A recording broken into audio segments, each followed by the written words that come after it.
Good morning, everyone. Welcome to the Rangers Reviews impromptu Saturday briefing, making up for our absence yesterday. Sorry about that. A few circumstances that we couldn't really control. So we're here to bring you some extra Saturday content before the game. Me and Jonny McFarlane. Jonny, how are you doing? How was your day in the sun yesterday, I believe? Good, yeah. Day off yesterday and in the sun, and God, it was hot. It was like being in Tenerife or Italy or something like that. It was pretty intense.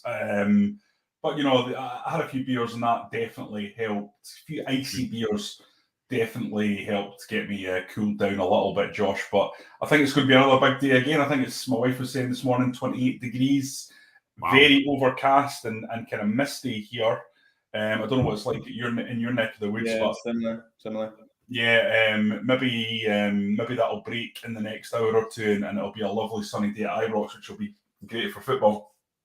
Yeah, absolutely. But I tell you, what didn't cool you down yesterday, if you like that, was the TV deal news, which you have a lot to say about.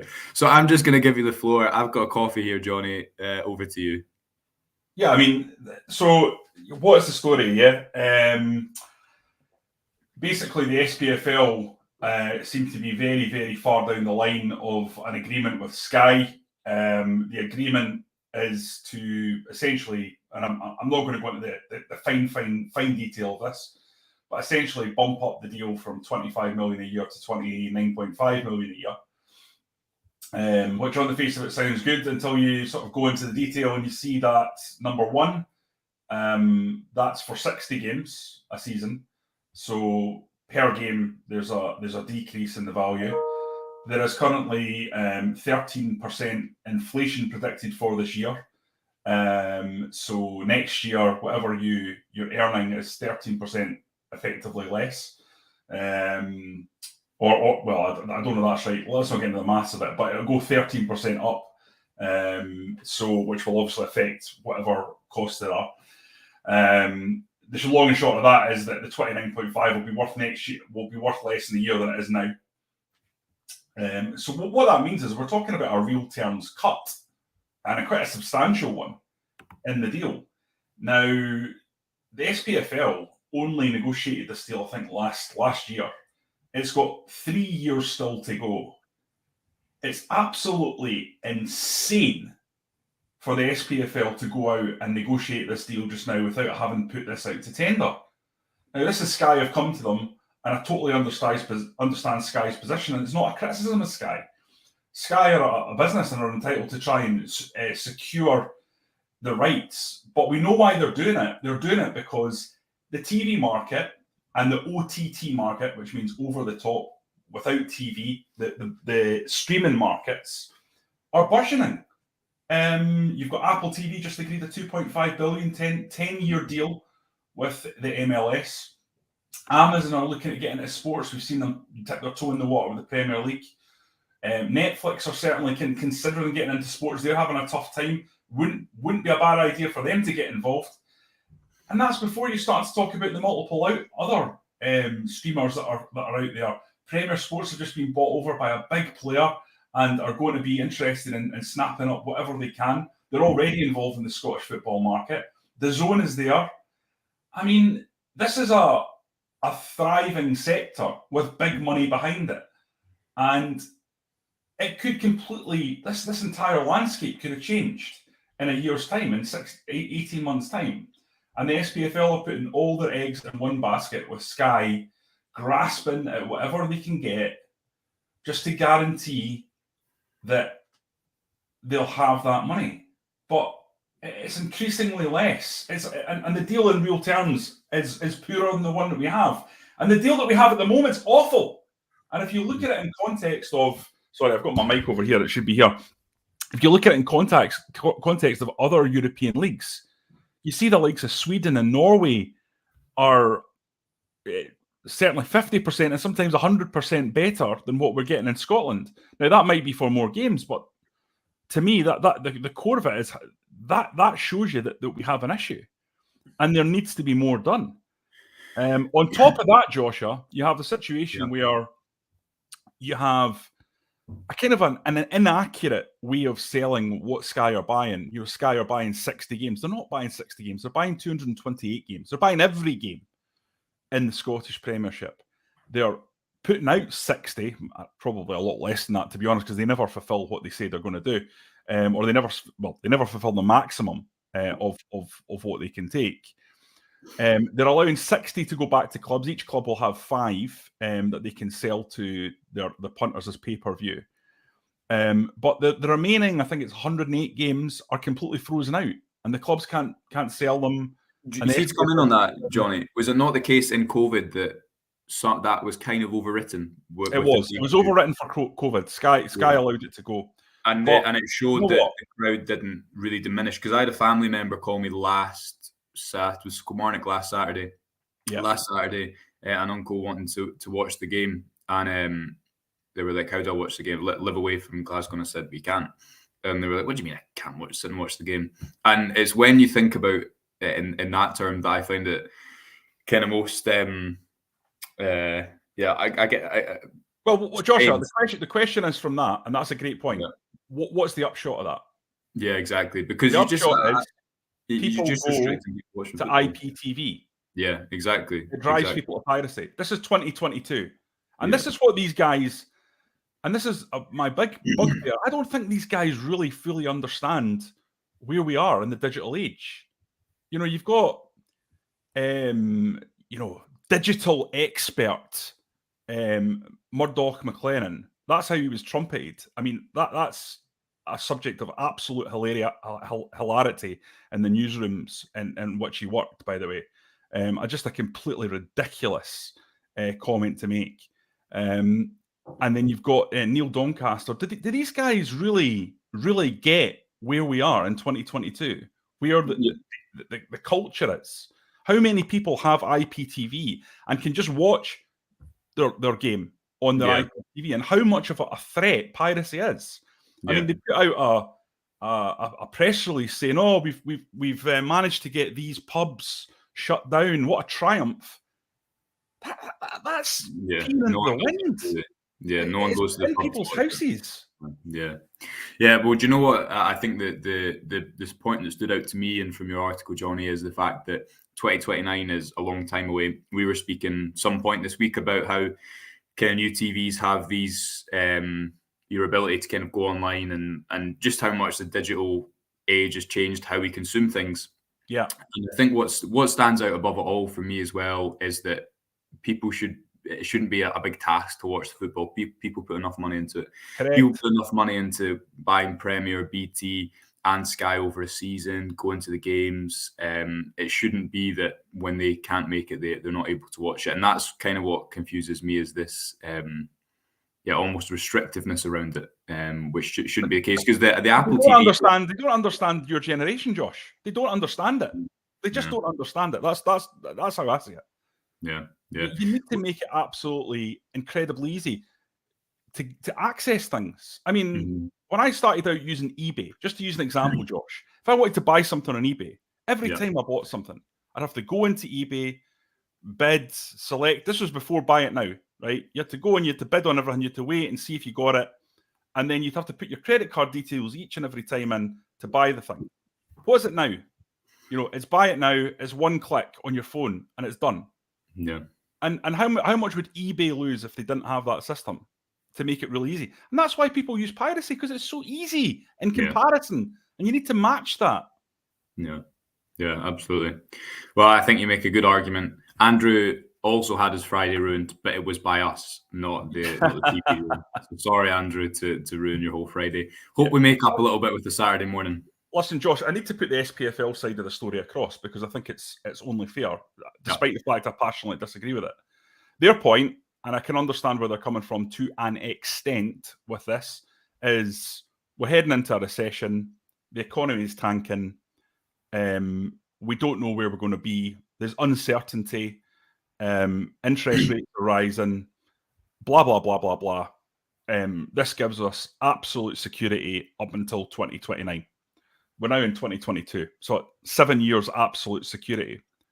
But for that security, you're paying a really, really heavy price. I think. And I mean, you see the anger on social media, and I totally understand it, because people feel like our game's been completely devalued.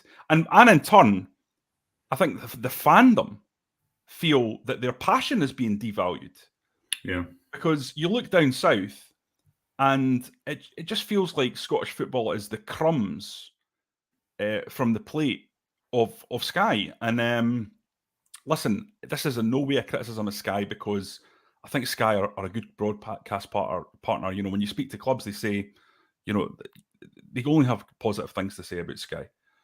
But it's not Sky's fault that a deal is not good. It's the SPFL's fault.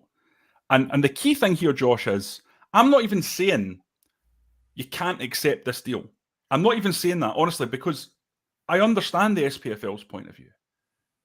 But to not even put it out to tender, to not even go to market and see what they can get, to not even speak to other people and actually assess what the future can be, what does that absolutely reeks? Yeah. And it makes absolutely no sense. I mean, there's no stress on this. They've got 3 years. They can go speak to people, look at the different emerging companies that are coming through, assess their options.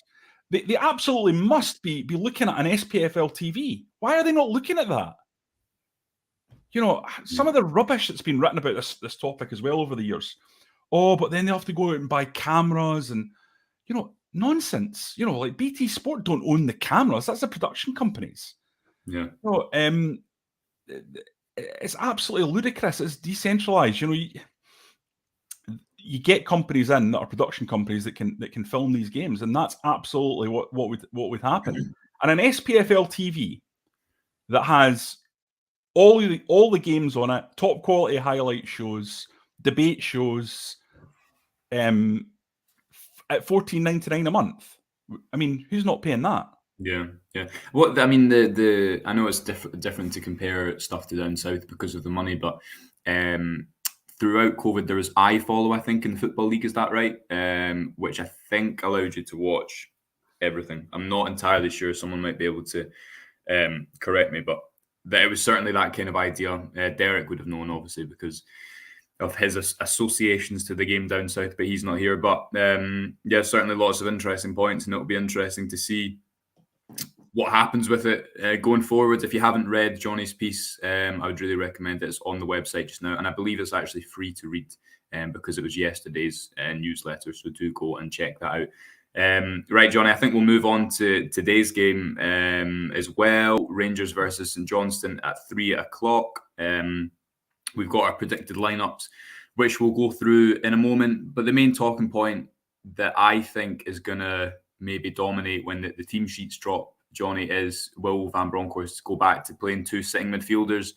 He didn't in midweek. He went very offensive. I kind of think, and I've got a piece on the website about this today, I think this approach should sort of be modelled in domestic games. I think Rangers were still able to have control by keeping one of their fullbacks slightly more reserved, still had those numbers deep in the pitch where they needed them, but they also then had, most importantly, you know, an extra attacking player to be the difference in the box.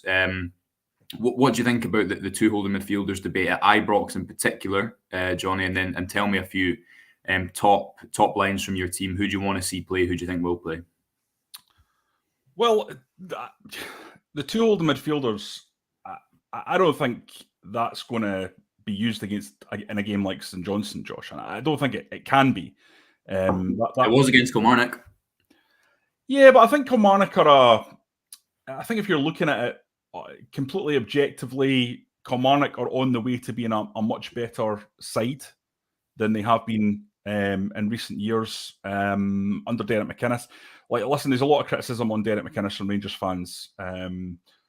Understandable given what happened. But, I mean, the one thing you can guarantee for him is that he'll improve that kind of club. I don't think there's any doubt about that. You know, he's a percentage manager, but he's very effective at doing what he does. And he's tactically solid in that kind of club. So I think you just maybe be a little bit cautious going into that game. Now, I wouldn't have been. I would have played a single pivot, but I understand why you might go, just let's feel them out and see what they're like, and you can always kind of push someone further forward from the two if necessary. For this one, I would certainly obviously go for a single pivot with two going forwards. I don't think you need that kind of that hard structure that you're talking about in your piece this morning, Joshua. I just think you need more fluidity and more bodies into the box and more creativity in the team, because I think we know that St Johnstone are not going to offer a lot of attacking intent at Ibrox. It's just not going to be how they're going to approach the game. So what you need to try and do is get men in terms of get men forward. In terms of who I'd like to see start, I think the 200% I think need to play is Ridvan on the left ahead of Borna Barisic. They can always bring Barisic back for the games against PSV, and I think Ben Davies needs to be playing this game. Yeah, definitely. I've got to be honest, I would like to have seen him play against PSV, but I suspect it's a little too late. He's not quite bedded in enough at this point. That might prove to be wrong, but I suspect Sands and Goldson is the number one pairing until Ben Davies is more up to speed, maybe 3 or 4 games down the line in terms of his development. And it's clearly something to do with the pre-season that he's had. Yeah, he needs a little bit more bedding into the side, a bit more fitness. But I think he absolutely, you need to get him in the team against St Johnstone. That's a perfect run out for him, get minutes in his legs. And Alfredo Morelos is exactly the same, because he needs up to speed quickly, because you really do need Alfredo Morelos for the PSV game. There's no messing about. So he needs to play today, and he needs to then play on Tuesday. And Cholak's done really well, so I wouldn't say it's a negative slant on Cholak, but Alfredo Morelos, we all know he's a Tasmanian devil, he's a berserker, he'll cause chaos, so he's a guy that you want to be playing. So those three, I think, are certain starters. Do you agree? Yes, I think I've got them all in as well. On the holding midfield debate, I think I've tried to explain this in my piece, because I think it is a case of, you look at the game, I've got the images of this from Tuesday. You look at the game on Tuesday, Rangers still have those 4 players. The phrase I've used is kind of around the opposition's first line of pressure. So if they've got 2 strikers, Rangers want to have more numbers there so they can kind of progress the ball. And they've done that really well in pre-season. We've spoken a lot about how it's looked a lot better in terms of getting the ball from back to front. We all know how many times last season Jonny, passes between Goldson and Bassey, it looked a bit stale, and it just wasn't really breaking down teams. I do think you need those numbers there, because you also need to make sure that you control it. A good example is the Motherwell 2 Rangers 2 game at Ibrox last season. Rangers only had 1 midfielder, not necessarily because you need 2 holders, so to speak, but you need the numbers there. Sometimes it's what Guardiola does so well with his bringing his fullbacks inside, and other coaches down south, I guess, achieve the numbers in the middle in different ways. So it'll be interesting to see if Barisic plays, if he comes inside, or if Ridvan, I think he'd be more comfortable out by the touchline, as we've seen on his debut. You've also went for Sakala, Jonny, and there was a comment here from a good friend of the show, Ross. Is today the day we potentially see Sakala on the left would allow us to rest Kent ahead of Tuesday and see how he fits into this GVB team? Now, Kent maybe is slightly different to Morelos with his match sharpness and match fitness, because he's had that full pre-season. He was only out for a week. It was some sort of ankle niggle. I don't know. Some people said he looked rusty on Tuesday. I don't know if he maybe just had, so little space to work in, that's why he didn't have his best game. But we wrote about that on the website, the kind of indirect cause of that. Do you think we'll see Sakala, Jonny? There's been a lot of noise about him this week. I know you and Derek spoke about it on Wednesday. There obviously still is some sort of role for him at Rangers, and he's not really played at all this season. Is today the day we see that rotation and he comes in from the left, maybe? Well, that's what I predicted in my lineups, Josh. I think if Fashion Sakala really is going to be part of the plans, he needs to get some minutes now. That's been quite a while since he was properly utilised, and perfect opportunity for a guy who's got goals in his very DNA to come in against a team who sit deep and try to frustrate. Fashion Sakala also, I think, Josh, I don't know if you agree with this or not, I think is at his best when he's coming off the left flank. That's his best position for me. So you give Kent a wee rest, allow him to recuperate and offload after the game. Against PSV, he looked a bit rusty, he looked a bit tired, totally understandable. So this one is one for him to sit out, because absolutely need him on Tuesday, and allow Sakala to come in and try and stake a name for himself, really, and get back into the picture. And he's a guy that, you know, he can turn up with a hat trick. That's what he's capable of doing if he's in the mood. Yeah, absolutely. Well, I've gone kind of for a 4-3-3 with John McLaughlin in goals. Don't think that's really disputed at the moment. No. He's not the only thing he's really put a foot wrong, apart from the goal away in Belgium, was that pass into James Sands on Tuesday night, which was so close to turning the tie. I think James Sands actually did really well to recover that. Tavernier, Goldson, Davies and Ridvan.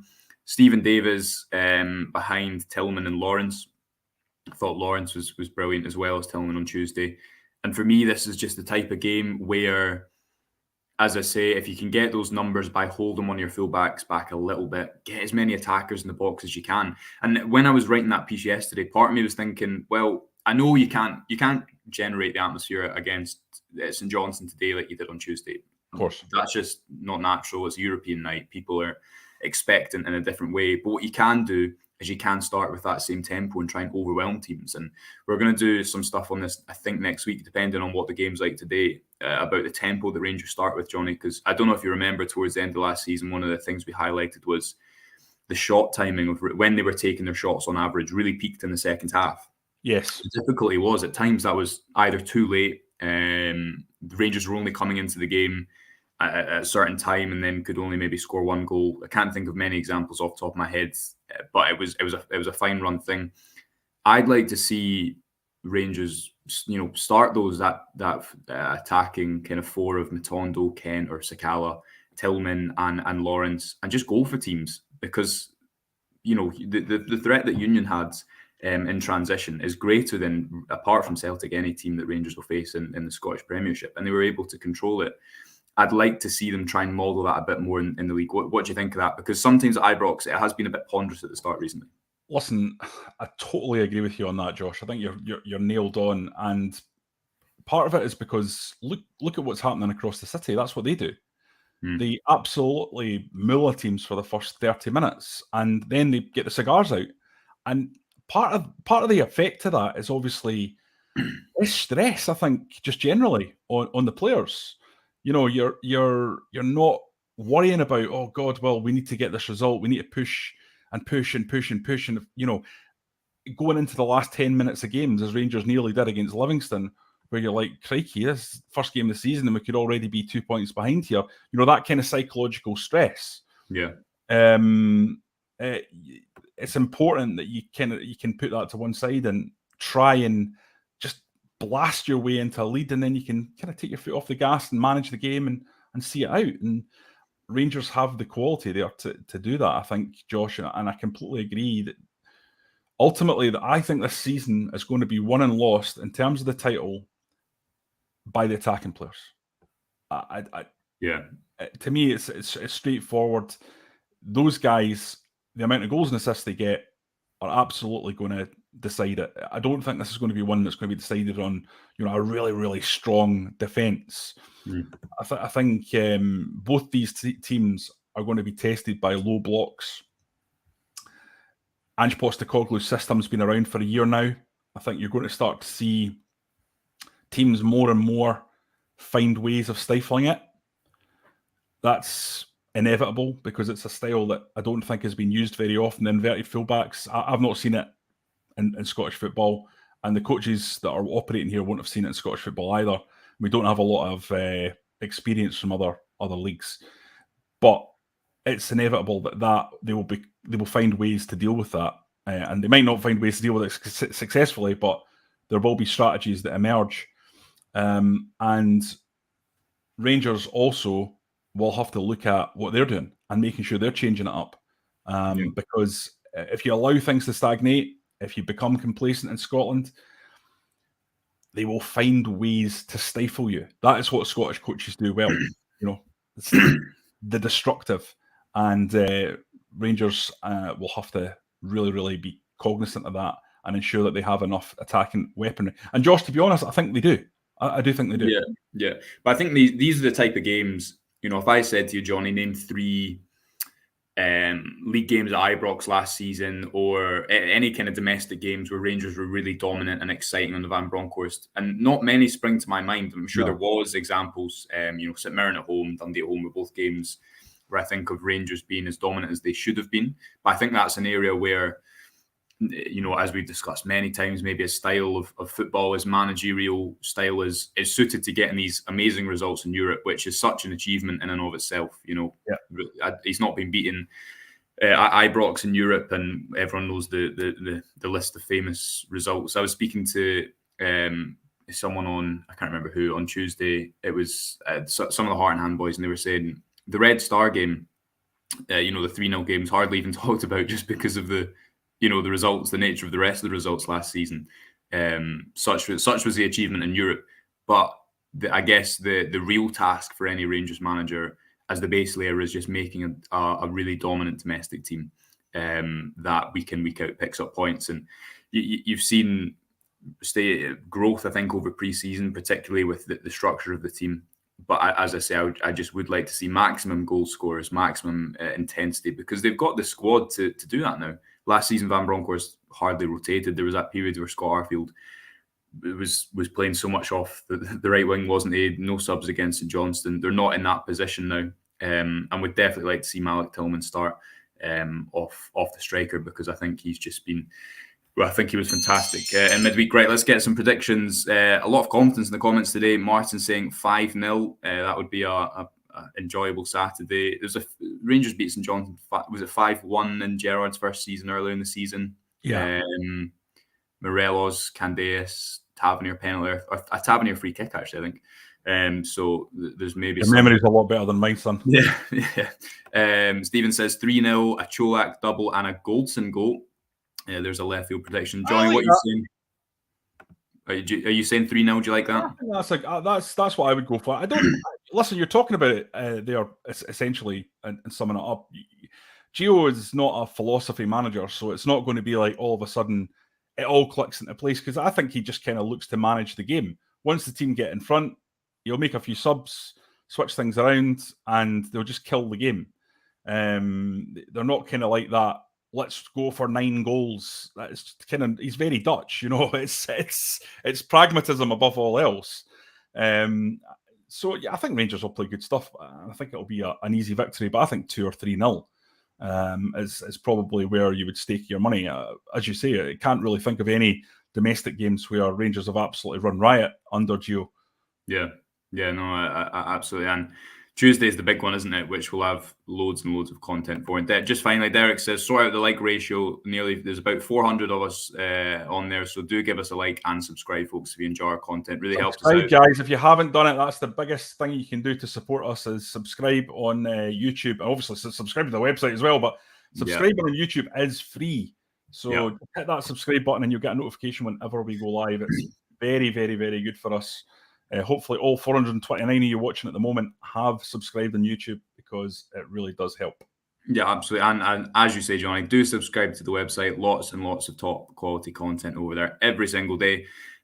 We'll be back. I will be heading along to Ibrox this afternoon. Josh, can I just jump in with something? Yes, go for it. I see Craig McCrimmon is coming in there with 3-0 Tavernier hat-trick. Now there's a wee stat. Okay. That will happen if Tavernier was to get that hat trick. He's 1 goal away from matching a certain Chris Sutton's goal scoring record. Right. The same Chris Sutton, who of course labelled him as a serial loser. Well, he's 1 goal away from matching striker Chris Sutton's goal record for Celtic, and 2 goals away from beating it. So that'd be an interesting one. That would be an interesting one from a right back to beat a striker, wouldn't it? Yeah, well, he does like to attack the box. I'm sure that'll be absolutely no different today. But as I say, I'll be at Ibrox. Jonny will be in the command centre. We'll have lots of content for you. I'll be live before the match, after the match, and lots of content for you over the weekend. So do subscribe on YouTube and on the website as well. Until then, enjoy the rest of your Saturday. Enjoy the game.